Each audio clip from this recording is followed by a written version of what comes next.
Evening স্ন্যাক্সে এইরকম একটা চটজলদি স্ন্যাক্স যদি করে নেওয়া যায় তো কেমন হবে বন্ধুরা। তাহলে চলো দেখি এখানে কি কি লাগবে এই স্ন্যাক্সটা বানাবার জন্য। তো আমি অফিস থেকে ফিরে রান্নাঘরে ঢুকে পড়লাম। এই স্ন্যাক্সটা বানাবার জন্য লাগবে, এখানে দেখতেই পাচ্ছ, ব্রেড, চিজ, চিলি ফ্লেক্স, ডিম, পেঁয়াজ কুচি, লঙ্কা কুচি আর বাটার লাগবে অবশ্যই। তো বাটার দিয়ে দিয়েছি। এখানে দেখো মাঝখান থেকে অংশটা তুলে বার করে রেখেছি। তো এখানে ডিমটা ভালো করে গুলিয়ে নিয়ে এখানে দিয়ে সামান্য নুন দিয়েছি। আর নুনটা একটু খেয়াল করে দিতে হবে, কারণ যেহেতু চিজ দেওয়া হবে, চিজে তো অলরেডি সল্ট থাকেই। তো এখানে দেখো একটু পেঁয়াজ কুচি, লঙ্কা কুচি, আর এখানে আমি দিয়ে দিই চিলি ফ্লেক্স, লঙ্কা কুচি, চিলি ফ্লেক্স দিয়ে দিয়েছি, কারণ চিলি ফ্লেক্স কেনা চিলি ফ্লেক্সে একেবারেই ঝাল থাকে না সেরকম করে। আর এখানে চিজ শিট দিয়ে দেবো। তো শিট থেকে না চিজটা বার করতে একটু অসুবিধাই হচ্ছিল, তো টুকরো টুকরো হয়ে গেল বার করার সময়, কেন জানি না। তো পুরোটা উঠে আসলো না, ওরকম টুকরো করে উঠে এসেছিলো বলে ওরমভাবেই দিয়েছি। আর দেখো এর উপরে ওই এনভেলাপটা বন্ধ করে দেবো, যে অংশটা টুকরোটা কেটে নিয়েছিলাম। ভালো করে এপিট ওপিট ভেজে নেব।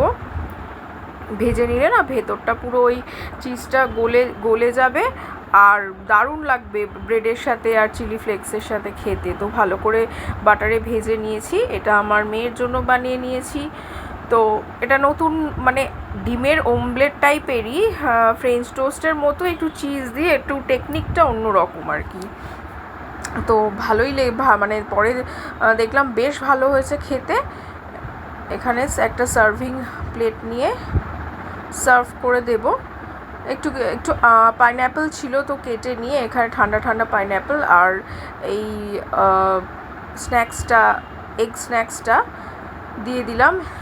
তো মাঝখান থেকে ওদের দেখানোর জন্য আমি এটা চিরছি, কিন্তু এই নর্মাল মানে ঘরের আলোতে বোঝা যাচ্ছে না, লাইটটা একটু কমই ছিল, একদিকে মানে জ্বলছিল না, আরেকদিকে জ্বলছিল বলে না এটা বোঝা যাচ্ছিল না। কিন্তু ভীষণ ভেতরটা দেখো সফট স্মুথ আর পুরো চিজটা গলে গেছে। তো আমি এবার আমার জন্য বানিয়ে নিচ্ছি সেম ওয়েতেই। আমি শুধু ডিমটাকে ঘাঁটিনি, পোচ টাইপের বানাবো, ভেতরটা পোচ থাকবে, সেই কারণে আমি এরকম করে ডিমটা দিয়ে দিলাম। যদিও ডিমের কুসুমটা ভেতর থেকেই মনে হয় ফাটা ছিল, সেই জন্য এরমভাবে পড়লো। যাই হোক, ওই সেম প্রসেসে আমি একটু ধনেপাতা অ্যাড করেছি। তো আমার ধনেপাতা খেতে ভালো লাগে বলে আমি একটু কোরিয়েন্ডার লিভস অ্যাড করেছি। পেঁয়াজ, কাঁচা লঙ্কার কুচি একই সেম ওয়েতে, জিনিসটা সেমই হবে। একটু সামান্য নুন, তারপরে চিজ টুকরোগুলো দিয়ে দেব। চিলি ফ্লেক্স অ্যাড করেছি এখানে। দেখো এখানে চিজ অ্যাড করে দিয়েছি, তার মধ্যে এনভেলপের মধ্যে এটা বসিয়ে দিলাম। এবারে উল্টে দেব। এটা কিন্তু পুরোটাই বাটারে করেছি আমি। তোমরা চাইলে মানে সাদা তেলেও করতে পারো, তবে বাটারে একটু বেশি টেস্ট হয়, যেহেতু ব্রেডের সঙ্গে বাটারের একটা অদ্ভুত কম্বিনেশন। তো সেই কারণেই আমি ব্রেডের সঙ্গে বাটারটাই প্রেফার করি।